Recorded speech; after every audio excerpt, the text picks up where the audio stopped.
Okay, good evening. This is day 52, part 2 of little videos of day in the life or thoughts in the life of me, schizophrenic Dominic, and to describe that I am actually sane and the world turned things around on me, went crazy, and then told everybody that I was diseased and insane, and schizophrenia is a reality to be experienced and should be examined. You can look at day 17 of these videos that are posted on day 17 is posted on the Threads account, in the pinned post in the Threads account, in the comment section, in the Facebook pinned posts in the comment section, as well as day 45, which gives a little introduction. In day 17 it describes why I choose schizophrenia over targeted individual.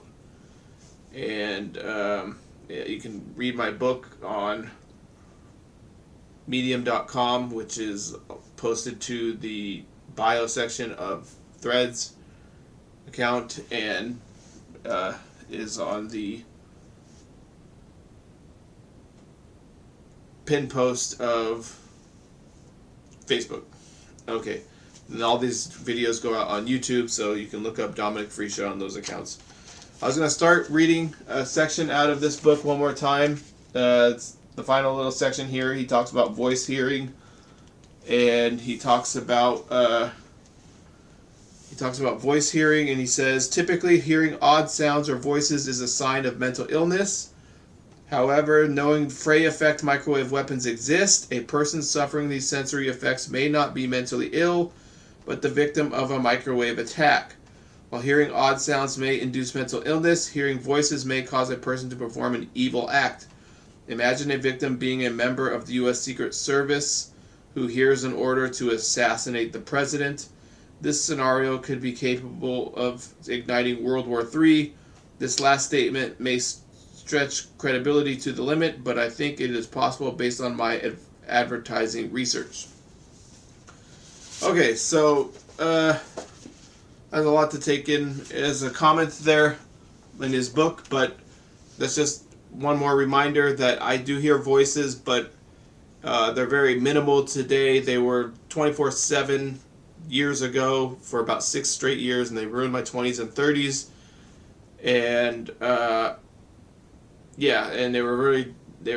it's a very traumatizing experience, and you don't think like yourself when you're hearing them 24/7. Now that I hear them every once in a while, I can kind of ignore them. Pretty much, I hear them as I go to sleep at night. I hear them throughout the day. If I talk about them, the more I talk about them, the more I hear them. And it is a weapon system. I know that I am not crazy, but I do experience other examples other examples of symptoms that schizophrenics hear over the years, over the century here, and I think all that should be examined. He says people are not mentally ill who hear voices, possibly. And what I'm telling you is that, well, once we know that there is a weapon system in existence today, it could have been in existence previous, just in secret. So you have to examine the whole schizophrenia notion, and that's what I was getting at in the last few videos here. And that's the whole purpose of these videos, is to say I'm a sane person. Okay, and to give you an idea about why people are interested in me, whether they be the counter-revolutionary organizations or the revolutionary organizations or Big Brother, which could be both. People have an interest in controlling me for some reason. Trident and Book Sellers Cafe. Okay, so I was going to get into a cafe in my reading in my book about the baseball parks that I want to visit around the country. Still reading about Boston, and they're talking about how you can visit the city of Boston while going to a baseball game, and all the various places you can go to. And one place that I saw of interest was this place called Trident and Book Sellers Cafe. It's a bookshop with a cafe in it, and it looks pretty interesting. And it reminded me of our idea that we had as a family here, and that was to sell books and beer, or books in pub, like have a alcohol shop or a beer shop with a bookshop in the same at the same time, or a pub in a library bookshop or something. So now the pub and the bookshop probably be a little crazy, but I don't know. It's just would invite maybe interesting conversation if you had a bookshop at a pub, I think. But who knows? Okay, so I'm fairly certain that these black outfits that Musk is wearing and I see people wearing around me in society, like everywhere I went today, there were people wearing black and wearing black hats and black outfits, kind of all black, and really the all black thing. And so Musk was wearing all black with the black baseball hat that said "Make America Great Again," and I'm fairly certain this is like a uniform for whatever Musk is into. And now he's doing Nazi salutes and stuff like that, so I'm assuming he's into Nazism, because why would you do a Nazi salute if you're not? And you're either trying to scare people with the Nazism or you are really into it. And it wouldn't surprise me that a guy that hoards $400 billion to himself would like fascism. You know, so yeah. So I think it's a uniform. I'm going around today, people wearing black, we're holding their wrists like this, like they were gonna punch me or something. And then there were other people, and I started thinking to myself, we're in the era of the asshole. And I've been reading articles that talk about era of the asshole. My sister shared one. And yeah, so it just, when I go around, I started seeing all these people in black, and they seem kind of not with it or whatever, and so, yeah. Okay, so in the other day, with regards to the fires out here in California, or on the West Coast, or in the western section of the United States, it was interesting to note that there was a news story on KTLA or ABC or something, or an NBC, one of the local stations out here, and it showed a high school student developed a radar system that could spot a fire in a section of Earth that it was monitoring up on a hill in Orange County in a matter of seconds. So it was a camera system that could spot where and pinpoint where exactly a fire develops in a matter of seconds. And I have a hard time believing that we don't have that technology in the sky or above the Earth in satellite form already as a country, or political organizations in the sky have that technology. I imagine they do. I can't imagine that this high schooler thought it up as a 16-year-old and no one ever had that idea before. And it would do well, especially when you have pyros and stuff. So it would do well if you did have a satellite system which could use this technology, assuming like now this technology is out in the public, that you could have a satellite system do surveillance and spot fires instantly as they happen, and then zoom in on the area and say, like, who was just in this area and what were they doing. And to me, you got to have surveillance like that. And I know it's like a police state, but in that case, that will help you monitor something very serious. So for the purpose of fire detection, I think you can have the surveillance, particularly when it's being used as terrorism. So I'm all for that.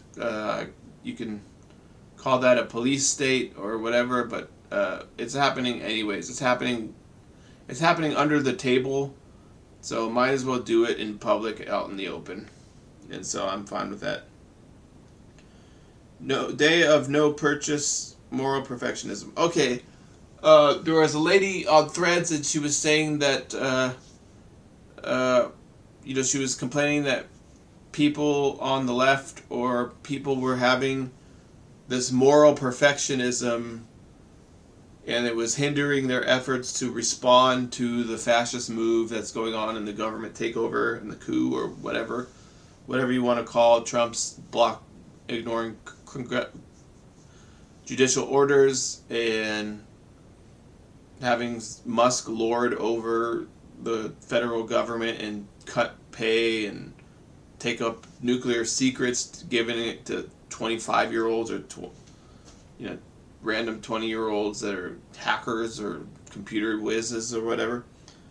And so she said it's moral perfectionism to think that if you say February 28th there's going to be a day of no purchase, that you wouldn't send a message because it doesn't really matter if you don't buy for a day. If you're going to keep buying from these people, then it doesn't really matter if you stop purchasing a day. It makes no difference. And I can understand that argument, but just a day to send a message, like we can organize and not purchase, and we can do this over and over again. It's interesting, and I could see how a day it could work, just as a message sending, like where we can organize here. But at the same time, and that we're powerful, but at the same time, I start to think unless you go through with it, then I don't go through with it permanently. I don't, it makes much of a difference. And if you want to go through it permanently, then I have my secondary question is would destroying our economy, because I know the president of Mexico is talking about potentially a worldwide boycott, and I mean I like it. I like that the world would do a boycott on America instead of focusing on boycotting Israel all the time, because as if Israel runs the world, it's some Nazi thing, the Jews run the world or whatever. But it's boycott America. I'm a little worried about it because I live in America, and I don't, if we boycott our own major companies and our major purchasing, we do live in a commercialized world. We do live in an economy that runs off consumerism. So how are we going to feed ourselves if we crumple our economy, which is based on that? Now, that doesn't mean that we should continue this weird economy that's killing the earth permanently, but hopefully, hopefully we can organize and respond and set up parallel economies, I guess. Maybe we have to do that or something.